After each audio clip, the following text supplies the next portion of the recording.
Esta es una entrevista sin censura.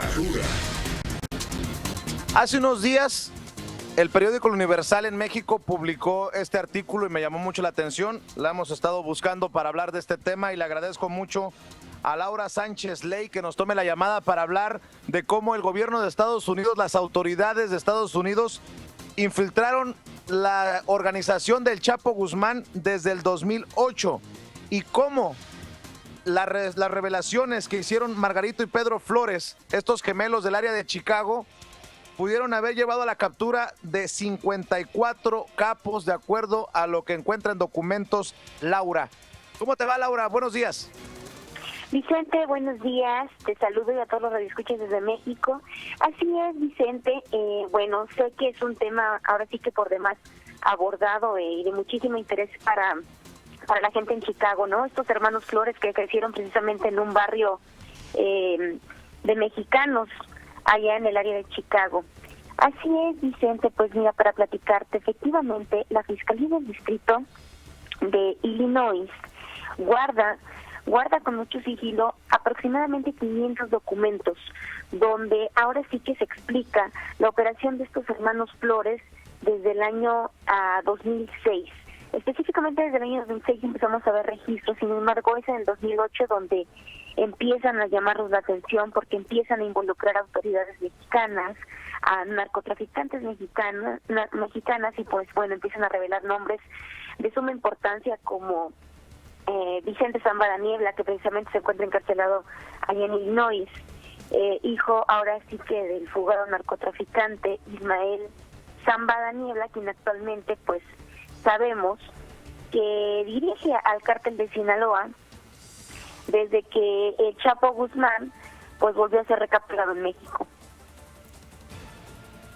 Así es, hay que recordar a nuestra gente que Vicente Zambada Niebla fue trasladado a una cárcel por cuestiones de seguridad a Milan, Michigan, en donde se encuentra recluido, al menos es lo último que sé, Laura, y me llama mucho la atención de las cosas que escribes en este artículo, sobre todo en relación a Chicago, porque sabemos de estos gemelos Flores, pero no sabemos de más capos del lado estadounidense.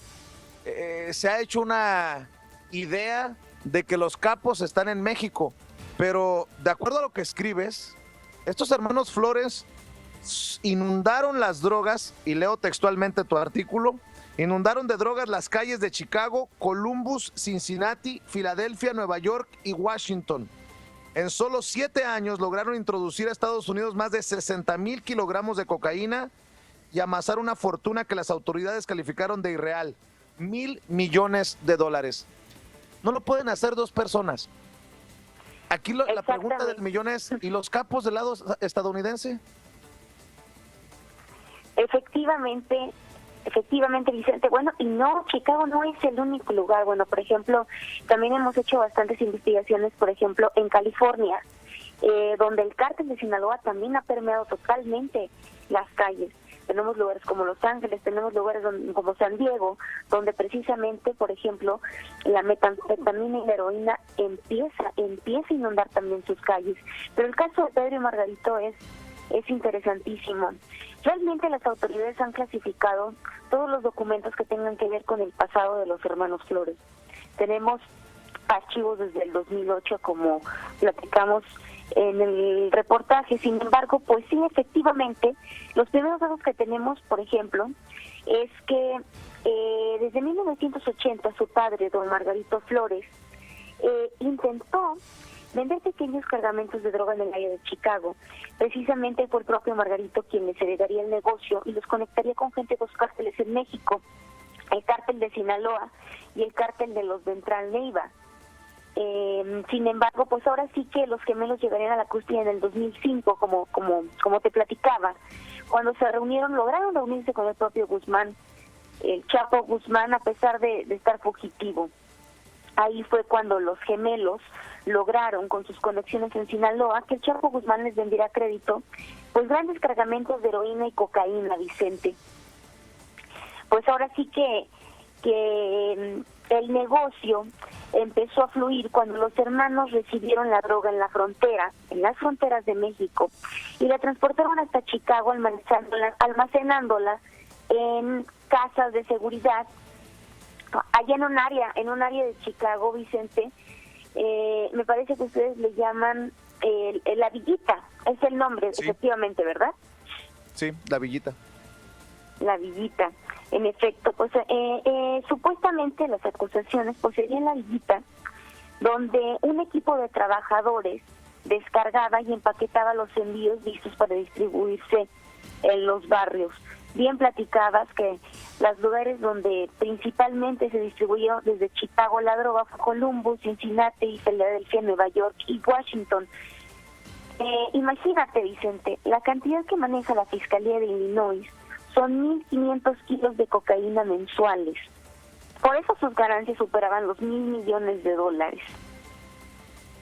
Oye, Laura, se habla de la captura de 54 capos a través de las revelaciones de estos gemelos, de estos muchachos del área de Chicago. ¿Capos como quiénes?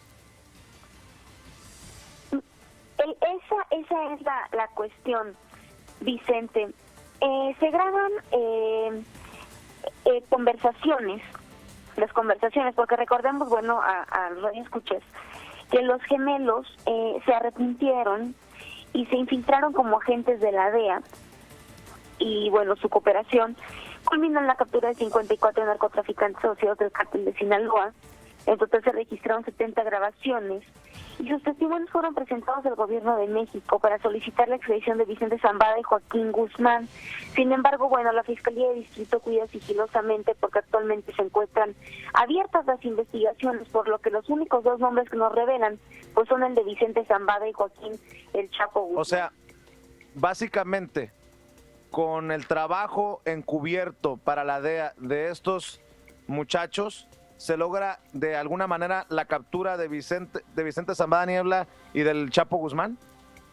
Se logra la extradición de Vicente Zambada Niebla, es lo que se maneja, y realmente se logra la captura de Joaquín Guzmán. Sin embargo, los documentos no lo detallan como tal. Se platican brevemente en una de las últimas jurisdicciones donde se le dictaría sentencia a los hermanos Flores, que actualmente se encuentran en alguna prisión secreta también, fueron condenados a 14 años, que los hermanos Guzmán fueron los únicos que lograron reunirse en la Sierra Sinaloense con el Chapo, y gracias a ellos conocieron su voz y sobre todo su paradero. Laura, ¿y quién se hace cargo del negocio ahora? Esa es la pregunta del millón, porque 1.500 kilos de cocaína como que para que se desaparezcan y no tengan ya mercado me parece irreal.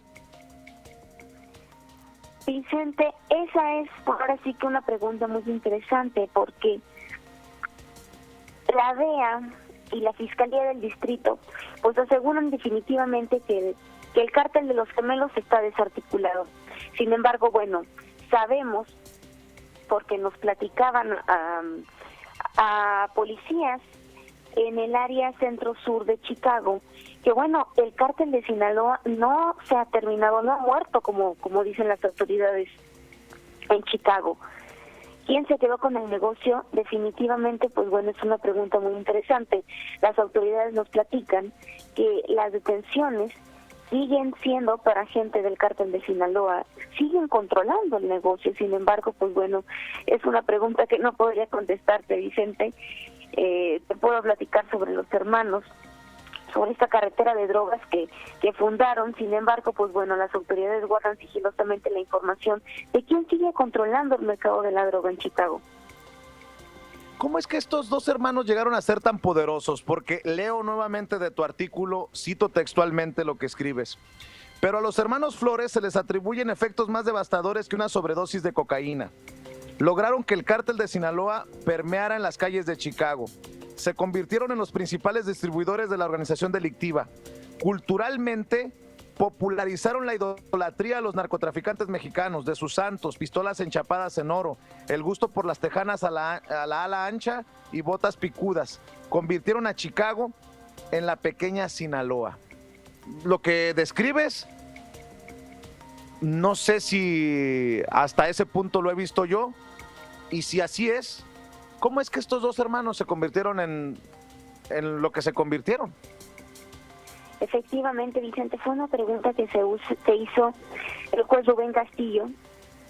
Tengo entendido que es un magistrado bastante conocido en Chicago.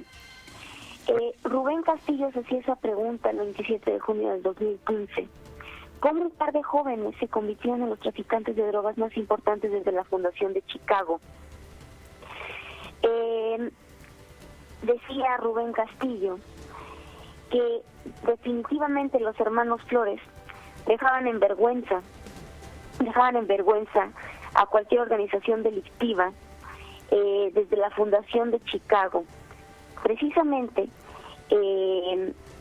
parte de su discurso final era que no iba a dejarlos en la cárcel de por vida gracias al acuerdo de 14 años, pero que realmente ya estaban condenados a cadena perpetua, porque siempre, Vicente, iban a mirar a sus familias por el resto de sus vidas. Y se estarían preguntando si el vehículo o la moto que estaba a su lado iba por ellos. Definitivamente, pues es que la cantidad, Vicente, la cantidad de drogas que traficaron a Chicago era una cantidad impresionante.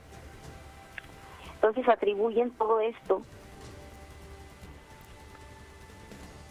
Laura Sánchez, ¿estuviste en Chicago tú para el reporte?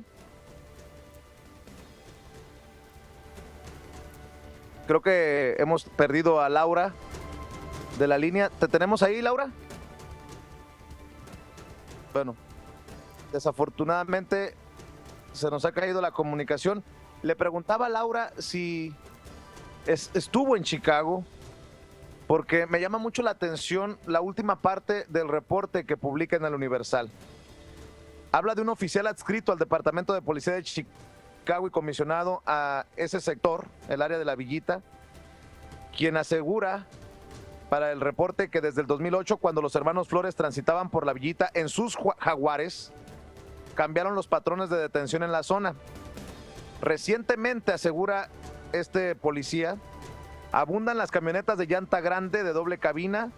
Los jóvenes llevan ropa ajustada, botas picudas, camisas y bolsas de lujo, joyas costosas. Se creen narcotraficantes. Antes, los jóvenes imitaban a los mafiosos italianos. Ahora, su héroe es el Chapo. Me parece importante, porque aquí lo hemos mencionado una y otra vez. ¿Cómo me puedes decir que te vistes como narco y no te sientes como narco, aunque no seas narco? De las preguntas que hemos hecho aquí en Sin Censura, a la gente que le gusta escuchar narcocorridos, ¿se siente que le despierta esa música algo que llevan escondido? ¿O cómo? No entiendo. No entiendo cómo alguien que puede ser un buen estudiante, que puede ser una persona consciente socialmente, puede ir escuchando un narcocorrido de bazucazos y de decapitados y de... ¿Me explico?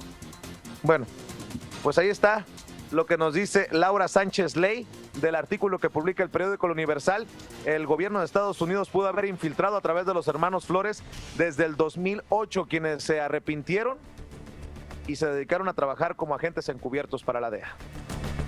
Sin Censura, con Vicente Serrano.